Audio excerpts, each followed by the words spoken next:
reunieron regularmente en la casa de Max Planck. Cuando en 1933 Hitler llegó al poder, su mundo cambió rápidamente. 2 décadas antes, ella ya renunció a sus antecedentes judíos y quiso ser bautizada protestante. Esto importaba poco. De acuerdo con la legislación racial alemana más restrictiva, la biología se convirtió en su destino. En julio de 1938, sus amigos la pasaron a Holanda de manera ilegal y luego organizaron su traslado a Estocolmo. Detrás dejó todo lo que tenía, incluyendo su equipo y sus libros de apuntes personales de su laboratorio. Como una refugiada de 60 años, Meitner recibió una acogida tibia en Estocolmo. Manne Siegbahn, el físico más poderoso de Suecia, le proporcionó una habitación en su laboratorio, el Instituto Nobel de Física Experimental, y poco más. Fue en Suecia cuando el agravio y la injusticia finalmente destrozaron su autoconfianza y erosionaron su reputación. No obstante, durante los meses siguientes a su migración forzada, Meitner desempeñó papeles clave que fueron de hecho clave en el descubrimiento de la fisión nuclear. Bien, en 1934, Enrico Fermi sugirió que cuando los átomos de uranio son bombardeados con neutrones, emitían la radiación beta. En las series de desintegración resultados, el uranio se transforma en isótopos de nuevos elementos hechos por humanos más allá del extremo de la tabla periódica. O sea que los supuestos elementos transuránicos. Meitner comprendió la necesidad de investigar esta afirmación enseguida, o sea, con análisis químicos y teorías físicas. Ella pidió a Hahn que se uniera a ella. Hay que recordarlo. Ella le pidió a Hahn que se uniera a ello y luego añadió un joven y talentoso químico analítico, Fritz Strassmann. En 1938, el equipo de Meitner y otros varios investigadores habían producido resultados cada vez más complejos e enigmáticos. Después de huir de Berlín, Meitner siguió participando en la investigación. Como Ruth Syme muestra en su excelente biografía de 1996, Meitner permanecía secretamente en contacto con Hahn y le proporcionó consejos críticos. Fue Meitner quien siguió empujando a los otros a rehacer sus experimentos cruciales. Al contrario de Hahn, se creía que los estudios químicos mostraban de manera concluyente la realidad de los elementos transuránicos, por lo que él no creía en la necesidad de repetir una y otra vez los difíciles análisis químicos. Strassmann se dio cuenta muchos años después de la suerte de que el criterio de Meitner tuviera tanto peso. Él y Hahn aceptaron su llamada en noviembre para otra serie más de minuciosos experimentos. Fue en esta serie de análisis que identificaron un producto de desintegración similar al elemento mucho más ligero, el bario. La correspondencia conservada muestra que inicialmente Hahn se negó a creer que el bario podría ser posible. Suplicó a Meitner que ofreciera alguna explicación. Meitner ofreció la certeza que aún podría haber algún nuevo proceso físico responsable y ella le instó a confiar en sus resultados químicos. Fue entonces cuando Hahn añadió a un texto listo para su publicación que lo que previamente se consideraba como elementos transuránicos pudieron realmente tratarse de formas de elementos mucho más ligeros que el uranio. Él y Strassmann no ofrecieron ninguna explicación que pudiera explicar que un átomo de uranio en cierta forma se rompía para producir el bario. No llegaron a más conclusiones. Aquello fue el logro de Meitner junto con su sobrino Otto Frisch cuando se reunieron en Navidad. Mientras caminaban por el paisaje cubierto en las afueras de Gotemburgo, llegaron a un modelo de cómo el pesado núcleo de uranio podría dividirse. Aprovecharon una teoría más antigua de George Gamow y Niels Bohr, que consideraba que el núcleo como, digamos, una gota líquida. Meitner dedujo que un minúsculo neutrón ciertamente podía inducir una inestabilidad en el núcleo pesado de uranio y resultar en un núcleo que se dividiera en dos. En contraste a Hahn, ella comprendió el hecho trascendental de que el proceso libera una enorme cantidad de energía y partículas altamente energizadas. Meitner también fue la primera en reconocer que el otro fragmento debería de ser un isótopo del elemento kriptón. Frisch volvió al Instituto de Niels Bohr en Copenhague y confirmó sus conclusiones experimentalmente. Frisch se lo dijo a Bohr, quien les instó a publicar lo antes posible. Pero Bohr visitó los Estados Unidos y enseguida rompió su promesa de mantener su boca cerrada hasta la publicación de sus hallazgos. El artículo de Hahn y Strassmann ya se había publicado. Las noticias de la investigación de Meitner y Frisch se divulgaron como un reguero de pólvora. Una vez revelado, la teoría física detrás de la fisión parecía casi intuitivamente obvia. En el momento en que apareció el artículo de Meitner y Frisch, su trabajo ya no era una noticia sensacional. Es inquietante para Meitner que Hahn cada vez más empezaba a atribuirse el mérito del descubrimiento. En principio instaba a Meitner a publicar en paralelo para que su papel fuera evidente. Luego empezaba a afirmar que el descubrimiento de la fisión no tenía nada que ver con la física. Insinuaba el gran interés de Meitner en los transuránicos le había impedido hacer el descubrimiento antes. Convenientemente, se olvidó de su propia confusión y de su comprensión muy limitada. Meitner comprendía que Hahn, el cual no era miembro del partido nazi, quizás necesitaba esta mentira para protegerse a sí mismo y a su laboratorio. Pero ella temía que sus nuevos colegas suecos podrían no aceptar esta versión del descubrimiento.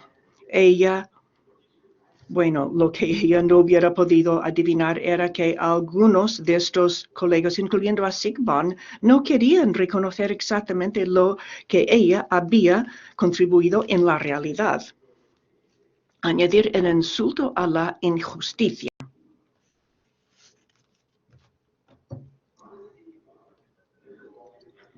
Mann y Sigvard nunca quiso que Meitner estuviera en su laboratorio. Sin embargo, el destino le trajo una de las físicas nucleares más excepcionales justo cuando él había decidido construir un ciclotrón y dirigirse hacia la física nuclear. Hubiera podido resultar favorable para ambos científicos, pero rápidamente las cosas fueron de mal en peor. Tanto Meitner como Sigvard eran orgullosos, determinados y tercos. Su relación sufrió desde el principio no solo de su mala química personal, sino también por sus fuertes diferencias en su estilo científico. Sigvard había alcanzado una posición dominante en la física sueca como maestro del diseño experimental, especialmente en su perfeccionamiento de la espectroscopia de rayos X. Aún así, carecía de interés y entendimiento profundo en cualquier cosa fuera de sus propios y estrechos experimentos orientados a instrumentos. En contraste, Meitner utilizaba los experimentos para ayudar a desarrollar la teoría. Sigvard esperaba que los miembros de su equipo hiciesen sus propios experimentos. Meitner diseñaba sus experimentos, pero necesitaba que alguien los llevara a cabo. Sigvard no tenía ni ayudante ni fondos suficientes. Desde el principio la consideraba una carga, como escribió a un colega, no puede hacer nada con sus manos. Pero esto era solo parte de su problema. había sido profesora en Berlín y Meitner no esperaba ser tratada como si fuera una alumna inexperta. Tenía que pedir permiso para usar cualquier instrumento y hasta para pedir sujetapapeles. Comprendió rápidamente que Siegbahn no tenía la menor intención de compartir autoridad o recursos con ella. Aunque su dominio de la física nuclear era ampliamente superior al suyo, él era, no obstante, el jefe. Profundamente deprimida y sin recursos, Meitner apenas podía continuar con su investigación. Durante la guerra, el gobierno sueco neutral incrementó mucho su presupuesto para la defensa y la autosuficiencia nacional. Siegbahn, con entusiasmo, buscó conexiones entre la ciencia, la industria y las Fuerzas Armadas. Desempeñó papeles claves en los nuevos comités consultivos y organizaciones.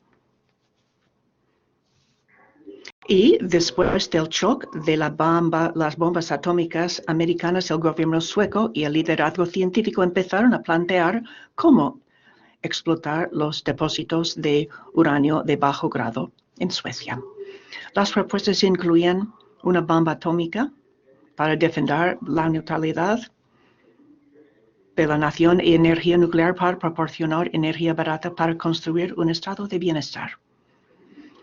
Una nueva edad de oro para la investigación comenzaba y, de hecho, el momento para Siegbahn aparentemente había llegado. Por fin tendría mucho más dinero para la investigación que jamás hubiera podido soñar antes. Los periódicos le citaban diciendo que con fondos suficientes podría producir una bomba atómica sueca, aunque parezca mentira, en solo un par de semanas. Solo un hecho nublaba sus perspectivas. No era físico nuclear. Otros jóvenes investigadores suecos con mayor competencia deseaban romper con el monopolio nuclear de Siegbahn. Consideraban a Meitner como un activo valioso. Después de las noticias de las bombas atómicas americanas, los periodistas descubrieron a Meitner y se convergieron sobre ella. Unos meses después visitó los Estados Unidos, donde los físicos y los medios le dieron un tratamiento VIP. Conoció al presidente Truman.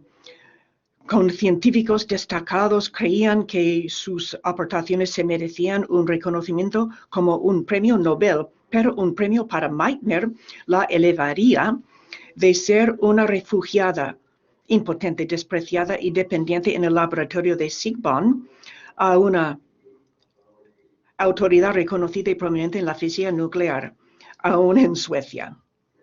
Tal escenario inquietó a Siegbahn y a otros. Ya en el 1946, como ahora esbozaré, ambos comités del Nobel ya habían enterrado las posibilidades de Meitner para un premio. Ahora quisiera hablar un poco de los premios Nobel. El premio Nobel puede ser un ser internacional en alcance, pero desde comienzos de 1901, la Real Academia Sueca de Ciencias ha determinado su resultado. La Academia entera vota en la base de evaluaciones y propuestas de sus respectivos comités del Nobel de Física y Química. Cada uno de estos comités de 5 miembros prepara un informe anual que consiste en una breve historia de cada candidato, unas pocas evaluaciones detalladas de candidatos selectos y una recomendación para la Academia respecto de cómo el premio debería de ser adjudicado. En una cultura de respeto para la autoridad, la Academia normalmente acepta las recomendaciones, pero de vez en cuando una rebelión puede dar un vuelco al resultado. Durante los primeros 50 años que yo he estudiado, los comités suecos dependían más bien de su propio buen juicio. la propia comprensión de los logros científicos de los miembros de los comités y de sus propias prioridades demostraron ser críticos para el resultado. Algunos miembros de los comités intentaban ser moderados. Otros defendían sus propias agencias disciplinarias o personales enérgicamente.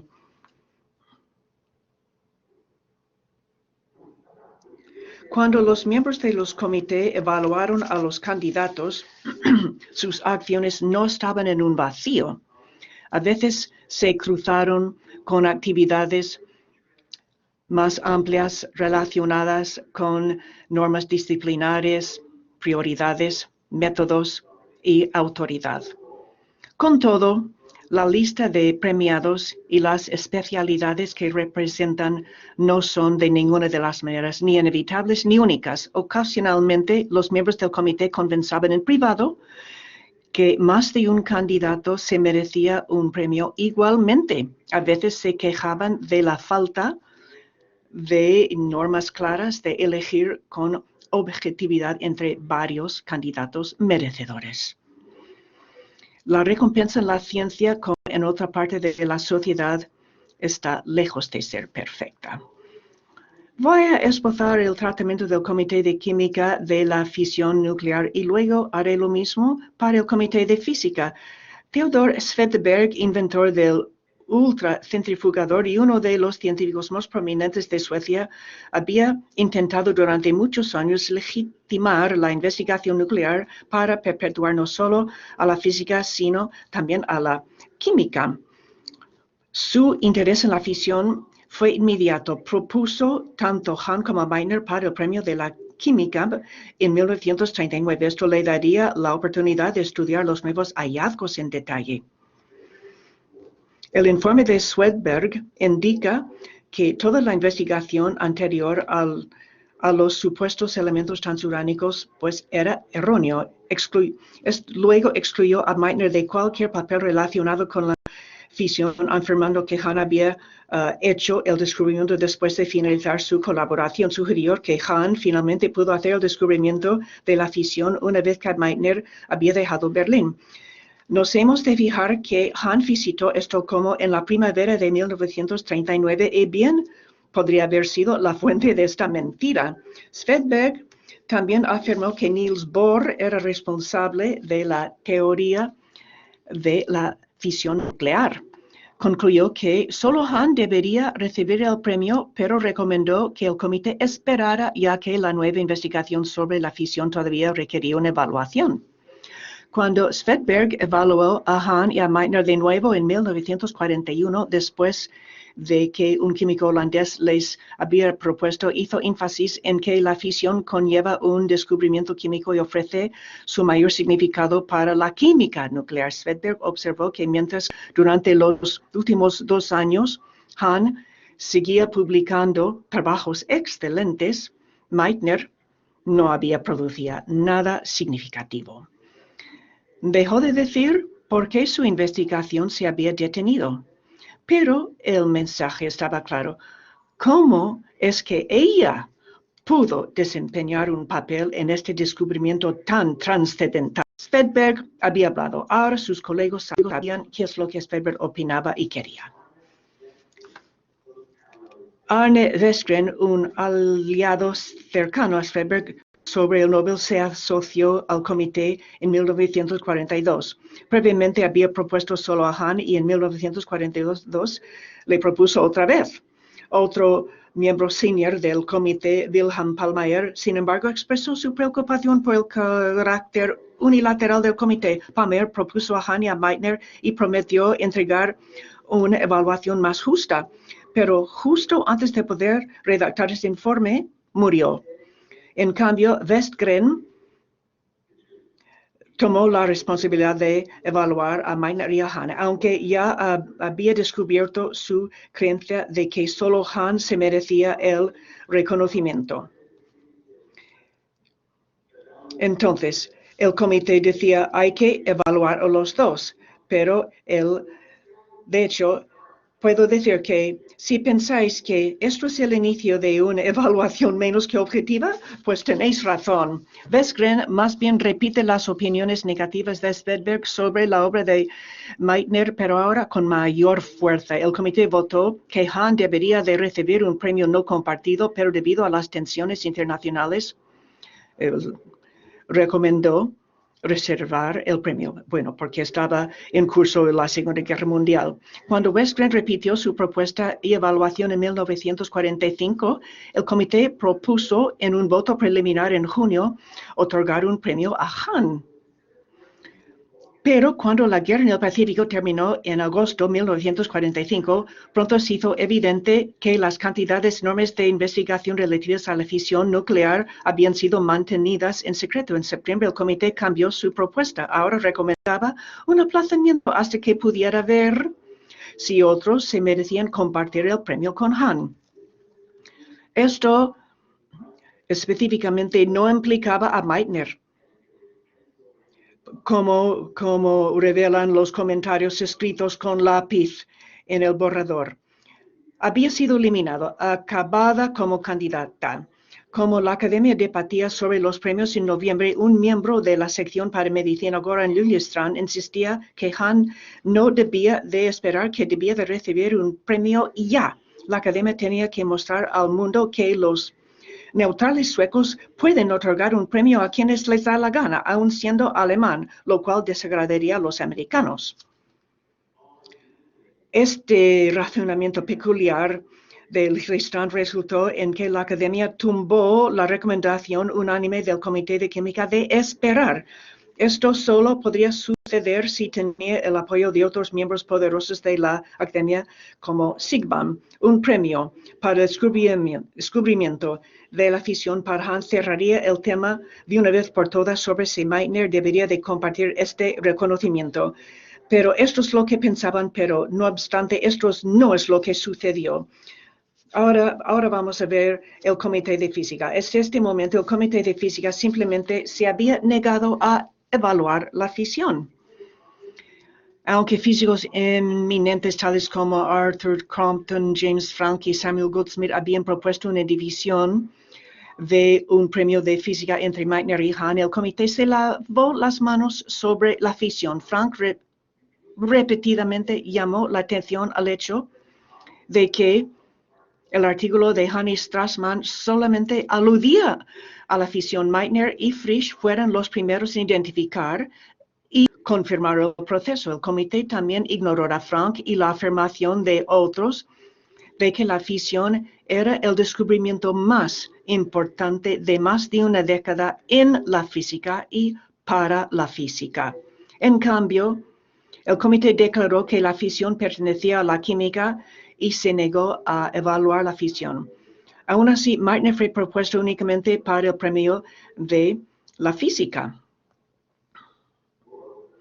Además, el Comité de Física bien sabía que los químicos habían declarado repetidamente que no tenían ninguna intención de reconocer a Meitner. Y para que quedara claro de una vez por todas, en la Academia Siegbahn, que raramente presentaba propuestas, envió una propuesta en 1943 manifestando que un premio de física debería de ser indiviso para Otto Hahn. Finalmente, una confrontación de cierto tipo se estaba tramando después de que Hahn recibiera el premio de química en 1945. Algunos premiados anteriores del premio Nobel de Física pusieron a Meitner para el premio de física en el 46, incluía Bohr, Crompton, Franck, Max von Laue y Max Planck. Bohr, en su carta, proporcionó detalles sobre lo que había sucedido detrás del talón en su relato sobre el por qué era preciso reconocer a Meitner. El Comité de Física ya no podía negarse a evaluar a Meitner. Siegbahn no hizo la evaluación y, como siempre, él dejó que otros hicieron su trabajo sucio. En este caso, Erich Huthien, profesor de física experimental en la Universidad de Estocolmo, recibió el encargo de evaluar estas aportaciones de Meitner. Y también él, de hecho, tenía su propio plan. Su colega en Estocolmo, el físico teórico Oscar Klein, tenía planes para crear un departamento de física nuclear en la universidad. Esto incluía papeles para Meitner, así como posiblemente para Frisch. Klein había propuesto a Meitner y a Frisch para un premio de física en el 45 y ahora en 1946. Huthén estaba determinado a detener este plan. Incluso se acordó también con Siegbahn no oponerse a cualquier esfuerzo de establecer un centro rival de física nuclear en la universidad. Incluso si Huthén tenía éxito, ambos sabían que varias otras iniciativas estaban siendo abordadas para romper el monopolio de Siegbahn y estas incluían papeles para Meitner. Así que sucedían mucho al hacer la evaluación para el premio y pensando en el premio de manera aislada. El informe de Huthén fue una de las evaluaciones más cegadas y con más errores de los primeros 50 años de concesión de los premios Nobel. Si un alumno me presentara esta evaluación como documento de trabajo, le hubiera dado una nota de D-, o sea que casi insuficiente, y solo porque soy un tipo amable que no le gusta suspender a los alumnos. Huthén seguía considerando el mito de que Bohr había descubierto el proceso físico de la fisión, aunque Bohr mostró en su propia carta de nombramiento que este honor pertenecía a Meitner. Huthén representa a Meitner sola y creyó erróneamente en la existencia de elementos pre-1939 transuránicos. Esto era egoísmo puro y duro. Huthén fue responsable del hecho vergonzante de que Fermi recibió el Premio Nobel de Física en 1938, en parte por descubrir estos mismos elementos transuránicos. Ahora, Huthén dejó que Meitner, asumiendo la autoría de esa ciencia errónea. Huthén descartó todos los detalles proporcionados en algunos detalles de nombramiento que describen el papel real en el descubrimiento. Insistía en la necesidad de evaluar únicamente según el registro público, lo cual sabía que era engañoso debido a las circunstancias extraordinarias. Similarmente, aunque los nominadores explicaban por qué la fisión era una consecuencia del programa de investigación de Meitner, Huthén insistía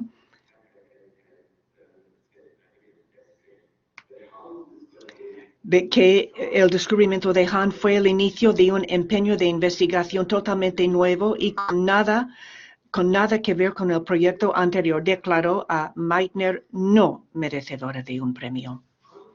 Hahn llegó a Estocolmo en 1945 para recibir su premio, aunque tenía que mantener su contacto con Meitner en secreto durante toda la guerra. Seguía contando la misma historia a los periodistas y a otros, aún después de la derrota de Hitler.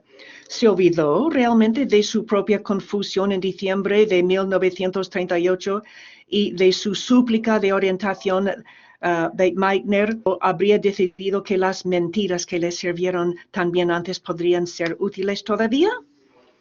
Sea como sea, Meitner seguía siendo marginada en Suecia, aunque años más tarde recibió premios prestigiosos del extranjero. Su destino como investigador primero fue aplastado por el odio nazi y luego sellado por la insensibilidad y autointerés sueco.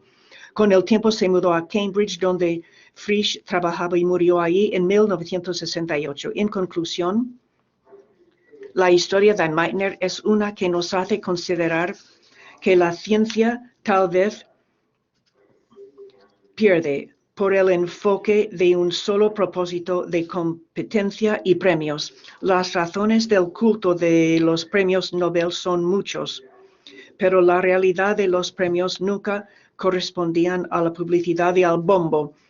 Las medallas de oro del Nobel están grabados con fragilidades humanas. Para Meitner, el escándalo del Nobel no fue tan gran decepción como la pérdida de lo que realmente le importaba. El amor de Meitner por la física era primordial. Para Meitner, la gran atracción de la ciencia incluía la posibilidad de pertenecer a una comunidad en la cual la amistad y el respeto colegial iban mano a mano con la búsqueda de nuevos conocimientos. Dado que la época de la gran ciencia y la competición por la autoridad, prestigio y grandes becas de investigación empezó,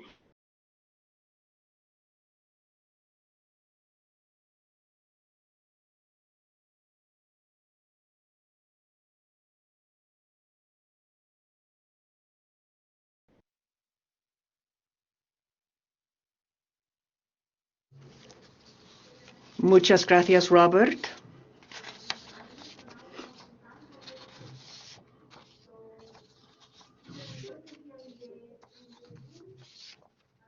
¿Hay algunas preguntas aquí en la sala?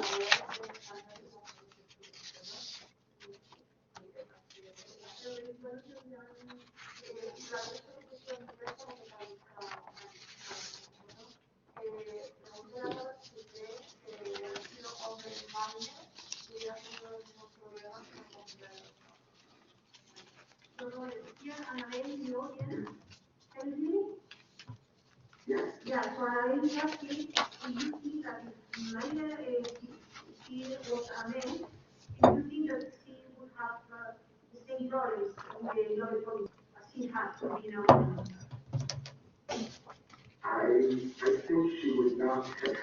Yo creo que no hubiera tenido los mismos problemas. No, sin lugar a dudas.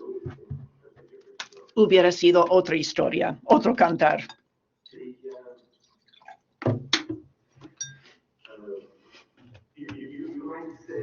Podríamos decir,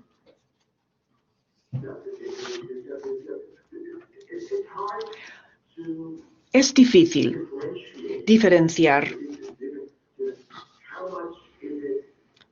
para ver, ella es mujer y también era judía, aunque formalmente había convertido al protestantismo, o ser una persona de fuera. No hay ninguna duda aquí.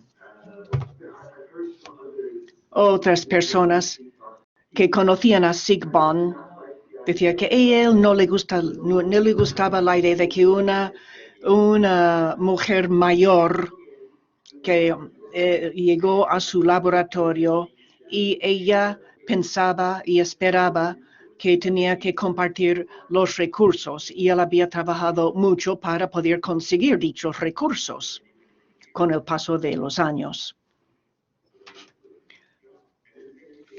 Y lo mismo con el comportamiento de Otto Hahn. Es fácil, piensan que pueden salirse con la suya con este tipo de comportamiento porque era una anomalía. La gente no estaba acostumbrada a tener a alguien ahí, una mujer, y que era más inteligente que ellos. O sea, intelectualmente estaba por encima. ¿Más preguntas?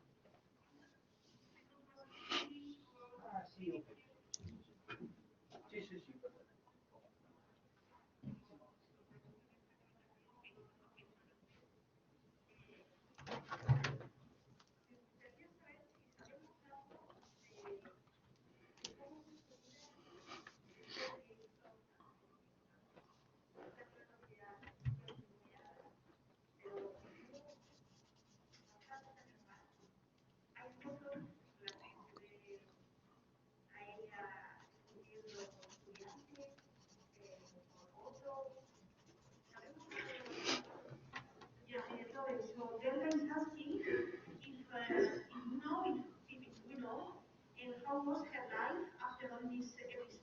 I mean, because we have seen many pictures of her with the students, and we continue to see, but how was her life after this?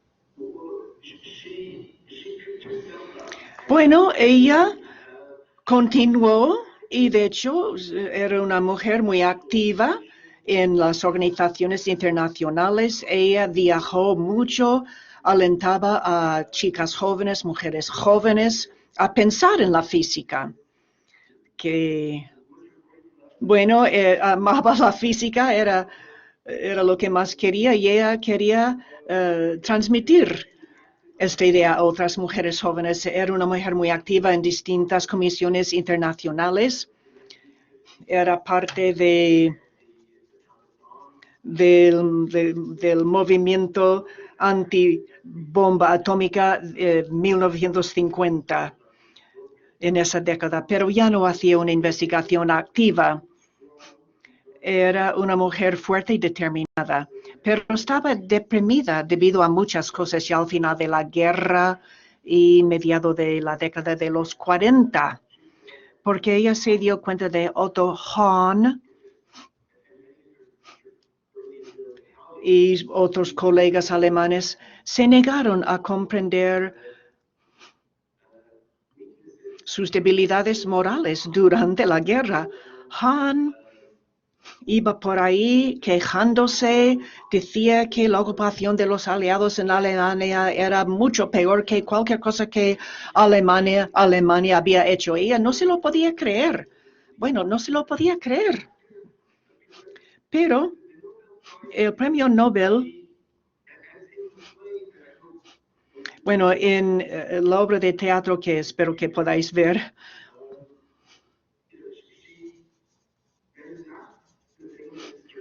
no es lo que más le molestaba. Al final, lo que más le molestaba es que el espíritu de trabajar juntos y de que no le gustaba esta competencia directa. Y esto se iba, bueno, con el crecimiento de la gran ciencia y todo eso, los hombres importantes que quieren hacer algo para su gran proyecto y la competición y todo eso, esto cambiaba el estilo y la física como su vida, la vida, que esto es lo que le había atraído en un principio.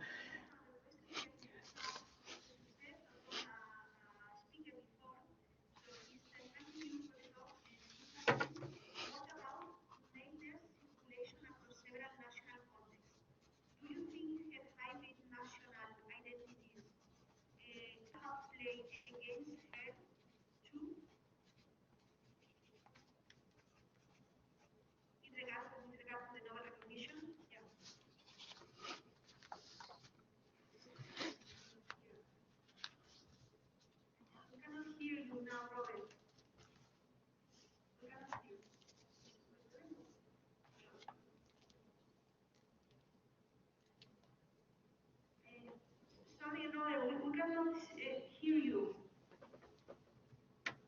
So, I don't know.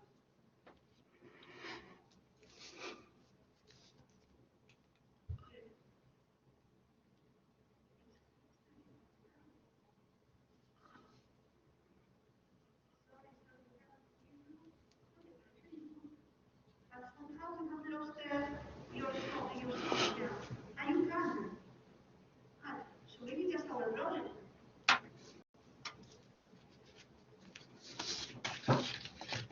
Lo pasamos, pero creo que la gente lo ve. Somos nosotros que lo vemos. Sí, es que realmente somos nosotros. Se nos acaba destruyendo. So it seems it's our problem.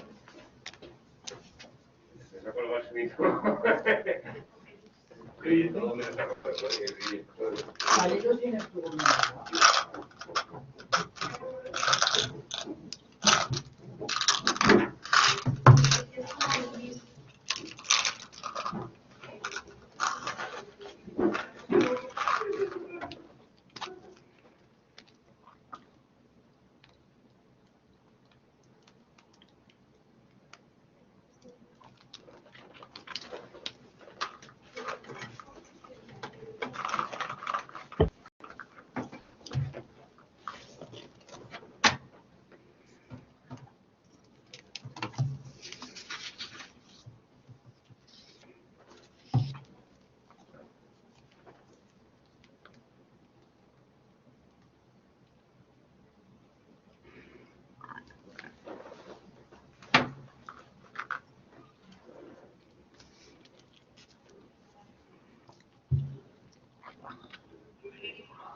El problema principal es que las mujeres no tenían la posibilidad de recibir formación y acceso a recursos y posiciones que podrían conllevar a una investigación de calidad Nobel. Generalmente había pocas mujeres que habían conseguido tanta importancia.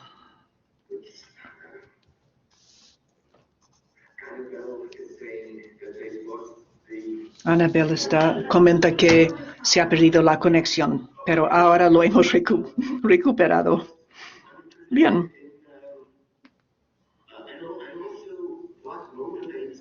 ¿Y qué es lo que motiva a la gente para, digamos, proponer a ciertas personas y nombrarles?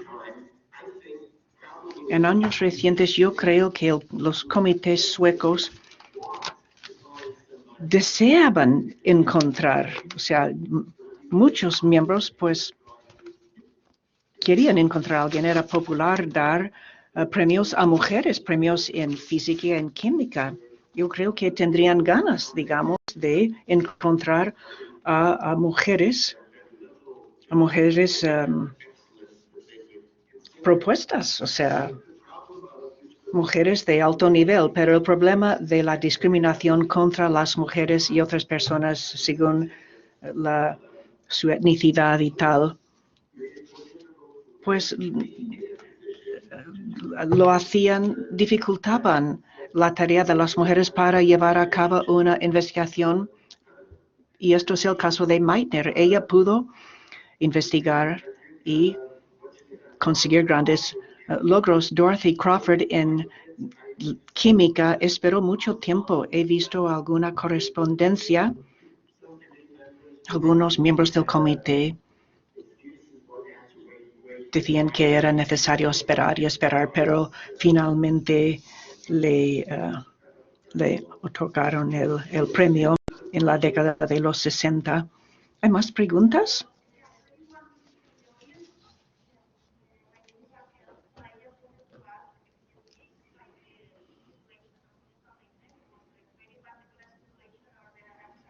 Bueno, la situación de Lisa Meitner era particular o hay muchos casos similares. ¿Cree que hoy en día y en este siglo, cree que esto podría volver a suceder?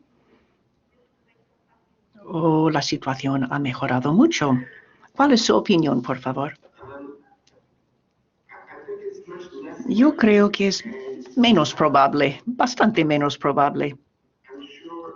Pero sin duda, en muchos países todavía hay mucha discriminación.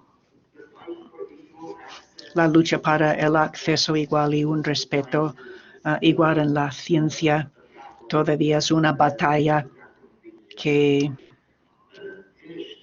no ha terminado todavía. Pero yo no creo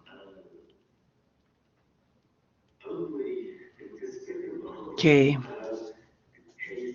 un caso tan feo y despreciable que sucedió a Meitner fuese tan probable ahora, ya que muchas universidades tienen comités y uno puede demandar a un grupo así. Hoy día todo es más abierto y más inclusivo.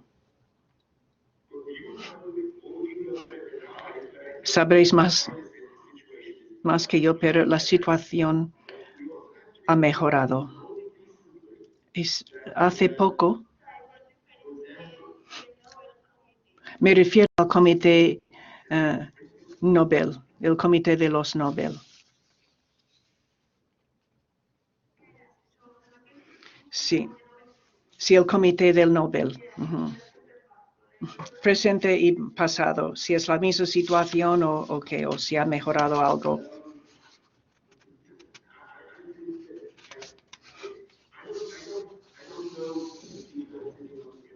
No conozco a las personas que están en los comités del Nobel, pero yo sospecho que son comités más abiertos. Hay algunos miembros del comité que yo sí que he conocido en el pasado, pues algunos de ellos, de hecho, y a propósito, la persona que me alentó a escribir la obra de teatro sobre Leitner, profesor de física en Gotemburgo, pues, bueno, se convirtió en el jefe del comité durante varios años. Ahora bien, hoy en día todavía hay miembros del comité que defienden a Zygmunt y la obra de teatro que vais a ver el jueves y este fin de semana, primero se representó en Gotemburgo. El secretario del Comité de Física dijo, bueno, en aquel entonces ellos no dividían el premio, por eso no se lo dieron, pero esto es ridículo. Otro miembro del comité, él decía, bueno, me gusta la obra de teatro, pero está lleno de mentiras y es una campaña por feministas y sionistas para dañar la reputación de Zygmunt y el premio.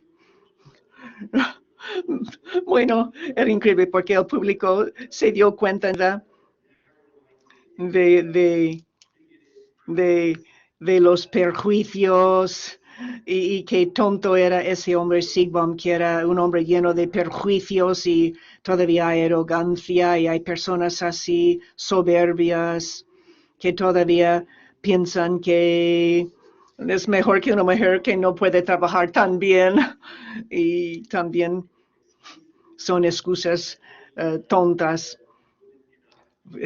que indica que una mujer nunca puede hacerlo mejor, de manera igual o mejor que un hombre, pero de hecho hemos llegado muy, muy lejos desde entonces y lo que pasó a Meitner.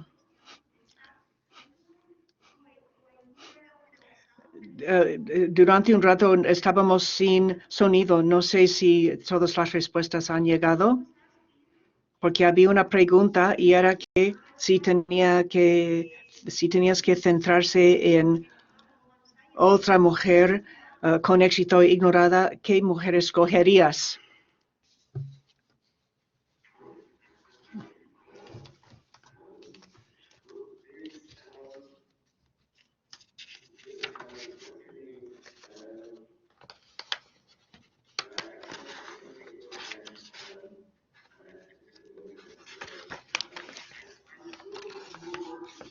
Tengo que hacer todavía más trabajo con Meitner.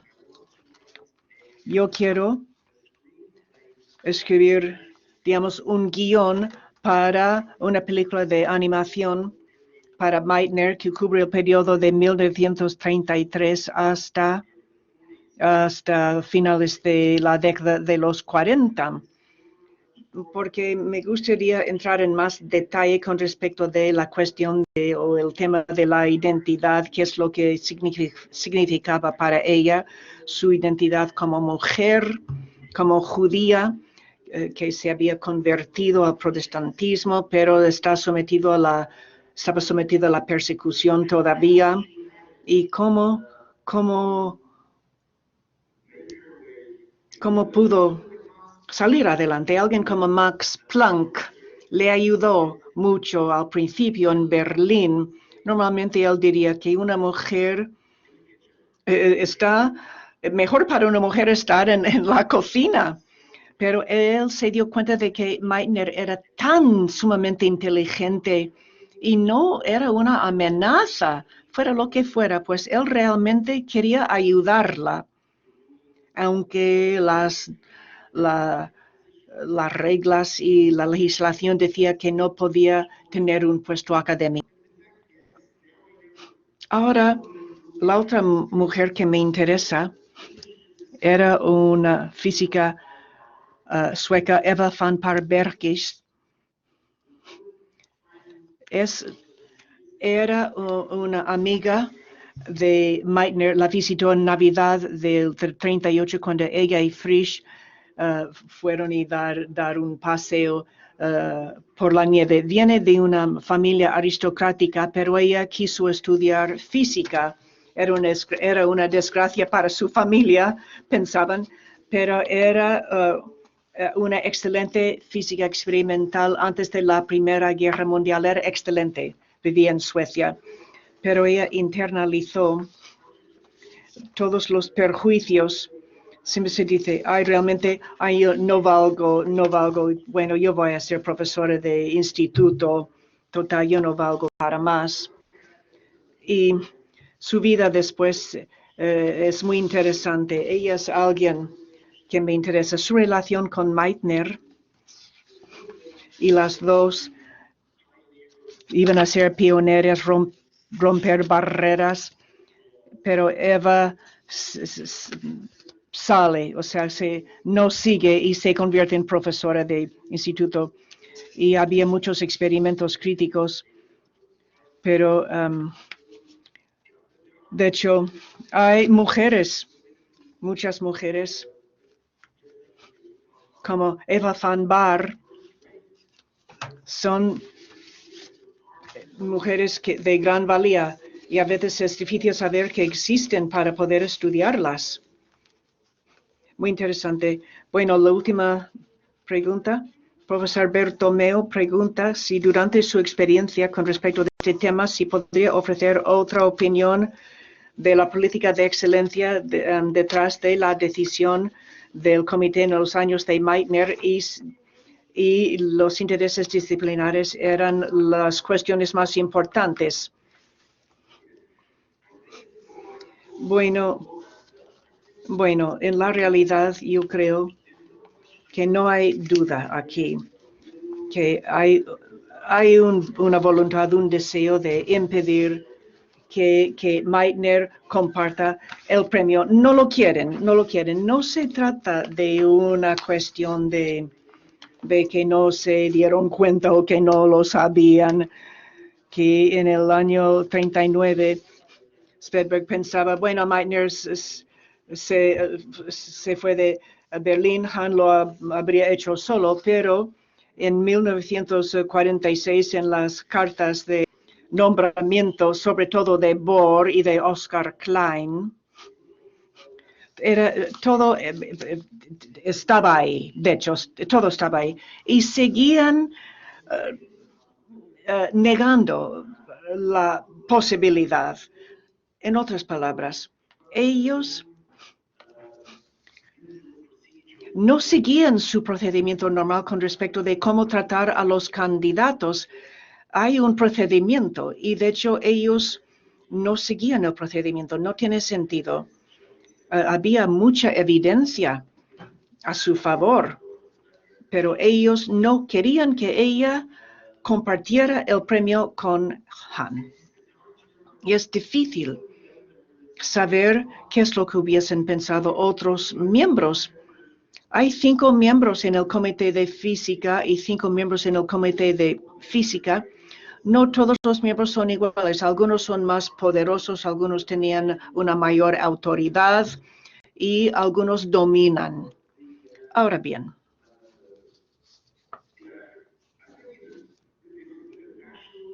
hay nacionalismo aquí también. Bueno, izquierdistas en Suecia pensaban que era alemana, les caía mal porque era alemana, y otros, bueno, a otras personas les caía mal porque era judía, y a otras personas les caía mal porque era mujer, que quería ser importante.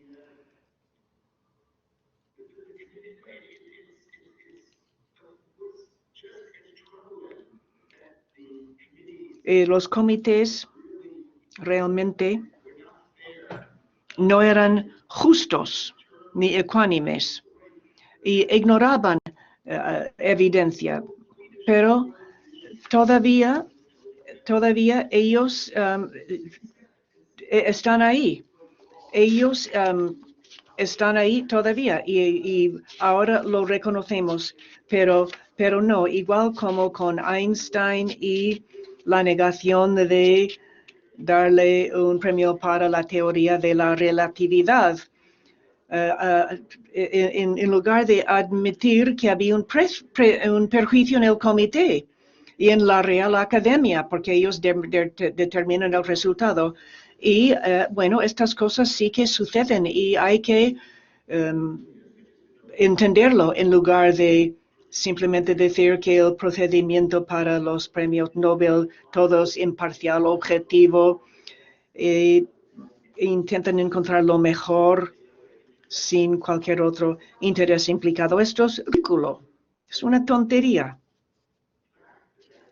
Y el hecho de que los perjuicios existen debido a la clase social, la etnicidad, la religión, nacionalidad, género, todo esto ha afectado a la ciencia en el pasado y todavía hay batallas que hemos de ganar, aún como digo, hoy en día, para evitar este tipo de perjuicio. Muchísimas gracias. Muchísimas gracias. Hemos terminado. Muchísimas gracias por tu conferencia. Ha sido muy, muy interesante. Vamos a ver la obra de teatro. Bueno, esto va a ser mucho más divertido, seguro, y más emotivo. Es una pena que no puedas estar aquí con nosotros. Qué pena. Ojalá hubiera podido estar ahí. Ojalá podamos hacerlo en el futuro con otro tema. Agradezco mucho la oportunidad de poder compartir la obra de teatro y mi trabajo y todo con vosotros. Muchísimas gracias por todo. Ojalá la próxima vez pueda hablar un poquitín más de español. Muchísimas gracias, Robert. Bueno, nos veremos en el futuro. Muchísimas gracias. Adiós, adiós.